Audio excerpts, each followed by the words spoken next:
Kayo po ba mga bossing ko may pakiramdam sa ngayon na paborito ka ng kamalasan? Meron po ako ituturo sa inyo po mga bossing upang sa ganon, mag-goodbye kamalasan ka na mga bossing. Lalo-lalo na kung kayo po mga bossing ko ay parang nahihirapan na sa buhay ninyo, huwag nyo po yan susukuan. Lahat ng mga pagsubok, lahat ng mga problema, may kanya-kanya po yung solusyon. At ito pong aking tuturo sa inyo ay solusyon at maaaring maharangan pa maaaring problema na paparating po sa inyo mga bossing. Kayo po ba naniniwala sa mga gatong mga pamamaraan? Kung ikaw'y naniniwala, subukan nyo po ito. Lalo-lalo na ngayong paparating mga bossing ko ng March 25, full moon po yan.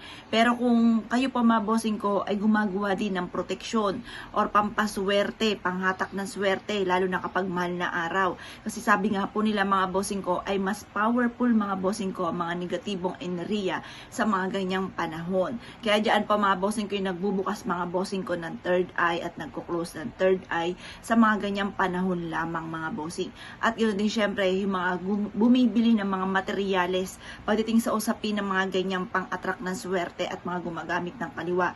The best po mga bossing ko yung mahal na araw din. Ngayon po mga bossing, para magkaroon kayo ng proteksyon at hindi po kayo malasin mga bossing, or kung may mga kamalasan man na pinagdadaanan sa ngayon, subukan nyo po itong gawin at ito po yung makakatulong sa inyo mga bossing. Ano po ba ito? Kumuha po kayo mga bossing ko ng asin. Asin, mga 3 kutsara na asin. Ilagay sa isang baso.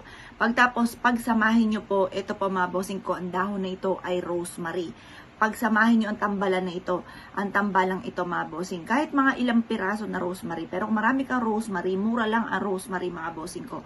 Bumili kayo sa mga online. Mura lang po ito. Mga dami-damihan nyo na. Wala namang bilang mga bossing ko, pero kung kakaunti, mga 5 piraso.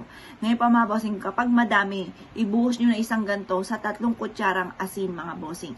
Haluin nyo po ito mga bossing. Gawin nyo po ito mga bossing ko ng Martes or kaya ay Biyernes. Ngayon, habang wini-wish nyo po nakarap ka sa gawing silangan, magwi-wish po kayo, sabihin nyo po sa pamamagitan ng pampaswerteng ito, ay mawawala na lahat ng mga kamalasan ko at puro swerte ang darating sa akin. Ngayon po mga bossing, kung gusto nyo namang gawin ng full moon, March 25, alas 7 ng gabi mga bossing ko na nakarap ka sa gawing silangan. Kung gusto nyo naman tong gawin mga bossing ko sa mahal na araw, magsisimula ang mahal na araw, March 24 hanggang March 30 mga bossing. Basta masabi ko lamang kung ano man ang pagsubok na yan, or kung wala kang pagsubok, baka sabihin nyo, ay, hindi na ako gagawa, wala namang pagsubok na dumarating, okay naman ang buhay ko. Huwag nyo nang hintayin mga bossing ko.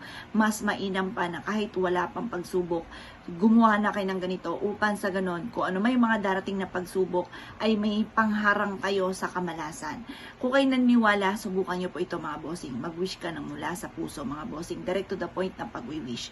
Ngayon pa mga bossing, kung isa ka sa mga naniniwala sa ganito, mag-wish ka na ng mula sa puso at maniwala ka na ikaw magiging matagumpay, mag-goodbye pagsubok ka na mga bossing ko at puro swerte ang darating.